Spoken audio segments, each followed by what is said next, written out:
name is Caroline, and today I'm going to be sharing with you my research on wildlife migration in the US-Mexico borderlands. Specifically, I was looking at how the border wall impacts the behavior of large mammal species.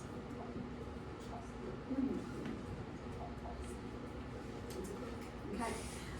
So to beginning in the 20th century, there was a global push to control human movement. And the epicenter of this was in the United States, given that the United States was a desirable place to migrate to at the time. And so what this looked like was, specifically in the context of the US and Mexico border, the first wall was erected in 1911. And at the time, this was actually just a cattle fence, simply to separate ranches. But then this quickly snowballed into the wall structure that we see today. Furthermore, in 1924 was when the Border Patrol was founded. So from that point on, there was an increasing amount of surveillance, security, and general animosity from the United States government to immigrants, typically from Mexico, Central and South America, up until the present day with the political situation we have on our hands now. So this top picture here is kind of what a typical border wall segment looks like. That's called bollard wall fencing. It's made of steel and it's typically 18 to 30 feet high. And then there's different types of wall as well. So there's the bollard wall that I mentioned that's now most common, but there's also vehicle barriers, which are like a giant slinky of barbed wire. There's more aesthetic fencing, and in floodplain areas, there's what's called levee walls that have a really tall concrete base. And this map here on the left is just to orient you to the region I was particularly interested in, which is mostly Arizona and parts of New Mexico, but the border wall stretches nearly, or the border itself stretches nearly 2,000 miles from the border between Tijuana and San Diego on the Pacific coast side, and between Matamoros and Brownsville, Texas on the Gulf of Mexico side. And of that, there are now, it's rapidly approaching about 50% of that 2,000 mile stretch is walled in some manner. And so now just thinking about Southwest ecology. The Southwest is an incredibly biodiverse region. Stereotypically, it's thought of as kind of this barren moonscape with just a few tumbleweeds rolling through, and that could not be farther from the truth. There are many different ecosystems, thousands of species of plants and animals. And particularly, I focused my research on a really unique habitat called the Sky Islands. The Sky Islands are located in Arizona and Mexico, and it's a series of mountain ranges that create these elevation gradients.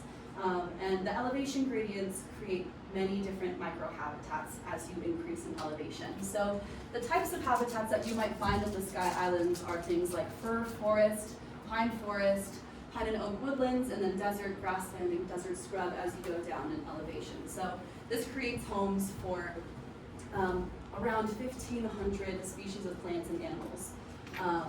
And of those, 60 animal species are endangered in some capacity. And so, let's see here. Now when we're thinking about this combination of linear infrastructure and highly migratory and mobile animal species, there's a direct conflict there. This video here that you'll watch is from Sky Islands Alliance, who I worked with on this project, and they document animals interacting with the border wall. And as you can see, large mammals do not get through. Which creates a really big problem ecologically, not just for those animals, but for every other species they may interact with. Some animals can get through. They might squeeze through, but many don't quite know what to do when they encounter a border wall. And so, seeing that large mammals are our most impacted group when faced with border walls, we think about how those species are typically apex predators and keystone grazers. And so the cascading effects that they have on those ecosystems is incredibly detrimental. And so with that, the questions I was focusing on are, how does the border infrastructure alter movement, behavior, and space use of large mammals in the borderlands, and what patterns emerge from trail camera data in the Sky Islands region? So my desire to do this project began with my first visit to the Borderlands in Santiago's class. And Immediately I fell in love with this region for many reasons, but I really knew I wanted to focus on the wildlife and the ecology of this region from my first visit there. So from there I built a relationship with Sky Islands Alliance that began with a cold email and became me working for them as a trail camera data analyst. They're based in Tucson and they monitor wildlife extensively throughout the Borderlands region. And then for my thesis, I decided to take a biostatistics approach because Sky Islands Alliance has a wealth of data that they were really excited for me to work with. For this project in particular, I was looking at 2 years worth of data from over 40 cameras situated on either side of the border wall with continuous recordings that generated around 54,000 data points. So I had a lot of fun with that. And then coupled with that, I conducted a primary lit review to kind of create a more cohesive, broader picture of what's going on at the border ecologically right now. And so to get into some results, just to first provide an overview of what 54,000 data points tells you, our most commonly observed species in this region interacting with the wall are javelina, coyote, gray fox, white-tailed deer, and mule deer. If you don't know what javelina are, they're these kind of boar/pig-like guys on this bottom corner. Among all animal species, we also found that the highest activity is in winter months, which is likely due to cooler temperatures allowing for greater movement with less energy expenditure. We also saw that there was 4 times more activity at nighttime, which is really interesting, especially given that nighttime is now a really impacted time for animals, given that there are lights all along the border wall and high amounts of security patrol and surveillance at night as well, disturbing that time for animals. We also saw wildlife recorded 2.4 times more often on the US side than the Mexico side, which was kind of an interesting point, but might just be due to where our cameras are situated.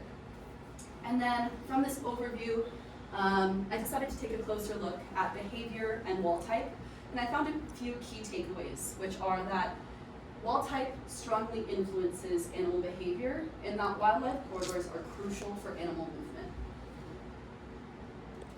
So first, to kind of get into some stats. I first generated this graph with most frequently detected behaviors, and the clear highest 2 detected behaviors were crossing through a border wall and moving parallel to a border wall. So I then wanted to see how wall type impacts that. So I used chi-square test of independence to see if behavior type and wall type were independent of each other, and I found that they are very much dependent on each other. So with the first chi-square test seeing how cross-through behavior is impacted by wall type, we have a p-value of 2.24 times 10 to the negative 48, which is incredibly small. This tells us that cross-through behavior is very dependent on wall type, and that based on these colored bars here, crossing frequency is also not evenly distributed across wall types. So some wall types strongly facilitate or inhibit crossing ability. So to just take a closer look at this, we have our teal bar here, which represents vehicle barrier, which again is that slinky of barbed wire. And that kind of makes sense that animals would be able to cross through that. It's a pretty permeable wall. And then this other purple bar here is a small wildlife corridor. So these were actually a design put in place to encourage animal movement through the wall. But they are few and far between, and they are 9 by 11 inches, which is the size of a piece of printer paper.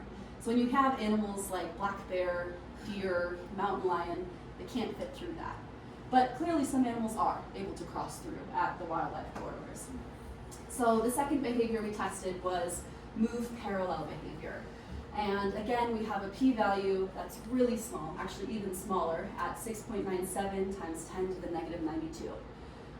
This tells us that parallel movement is even more dependent on wall type. And it also significantly varies in frequency by wall type. So we see far less parallel movement with vehicle barriers, which makes sense because more animals can get through that. They don't have to move parallel. But we see even more parallel movement with small wildlife corridors, which again makes sense because not everyone can get through there. So they might think they might see another animal get through at that wildlife corridor, but if it's a bigger animal, it might have to deflect and move parallel. So what we see from this is that barriers may not just block movement, but they actively redirect it.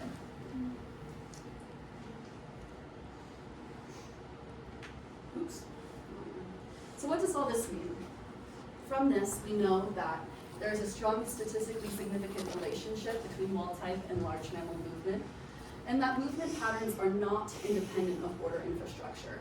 We also see that crossing and parallel behavior is not evenly distributed across wall types, and that there's a strong association between certain wall types with success rates of crossing through or moving parallel. So with parallel movement, we see that these barriers actually may increase movement inefficiency, potentially leading to higher energetic costs and altering space use. And what all this also points at is the idea of functional habitat fragmentation. So what this means is that for some species, like lizards, birds, and plant species, they may be able to utilize their habitat in the same way as they did before with a border wall. But for others, this habitat is functionally altered and fragmented, and they can't interact with it in the same ways they have. And all this leads to systematic changes in wildlife behavior. When ability to reproduce, access food, water, life resources is altered, we have cascading ecosystem effects across not just these large mammals, but everything else they interact with as well. And so now to think about policy implications and future directions. After my visits to the border wall and engaging with Santiago's community there, the resounding sentiment is that we never thought we'd have a border wall here at all. And now there's nearly 1,000 miles of wall. So what we need to remember is that we never thought this would happen. And this is an incredibly relevant issue as well. In just the last week, we've seen headlines about threats to wall Big Bend National Park, and increased oil drilling in the Gulf of Mexico is likely going to push the Rice's whale to extinction with only 51 individuals left. So instead of having big ideas about needing to tear down the wall tomorrow to fix this problem, it's more important to be realistic about how we move through and mitigate this situation, especially given that clearly our world right now is dictated by capitalism and authoritarianism. So given that, how do we use policy impetus for walls to create solutions that have less of an impact on wildlife? And to me, that looks like centering wildlife permeability in wall design, identifying connectivity hotspots, so seeing where animals are crossing the most and prioritizing those for wall modifications, and reassessing the wildlife corridors for wider species use. And in terms of my research, I hope to conduct further species-specific analyses to see how individual species interact with the wall differently. And I'd also like to integrate fitness consequences to see how biologically animals are impacted by the wall structure, not just behaviorally. And I also want to utilize global context to understand creative solutions to this problem. The United States-Mexico border is not the first place to have a wall put in the middle of it, and other ecosystems have been altered by walls through history as well. So it's important to look to those to see what outcomes were like. And so now, why is Southwest Studies centered in all of this? First and foremost, as an aspiring scientist and researcher, to me it is of the utmost importance to be connecting ecological data to human systems. This is not just this wall affects wildlife presentation, but we also need to understand why the wall exists, how it's governed, and who shapes it. I also clearly needed an interdisciplinary approach to this project. It wasn't just biostats, and it wasn't just politics, but it was combining the two and bridging research that is often held separate from each other. It's also important to situate this case study in a bigger narrative of understanding the colonial history, indigenous land practices, and human impact across evolutionary timescales that a Southwest Studies approach gives us. And then when thinking about solutions, it's not just a conservation issue, but it's also land management, policy, and politics that are needed to all be put together to create solutions for this problem. I would like to thank Santiago Guerra and the Holbert Center for Southwest Studies, along with the Organismal Biology and Ecology Department. And my utmost gratitude goes to Eamon Harity and the Sky Islands Alliance team for answering my cold email and being willing to work with me through this project.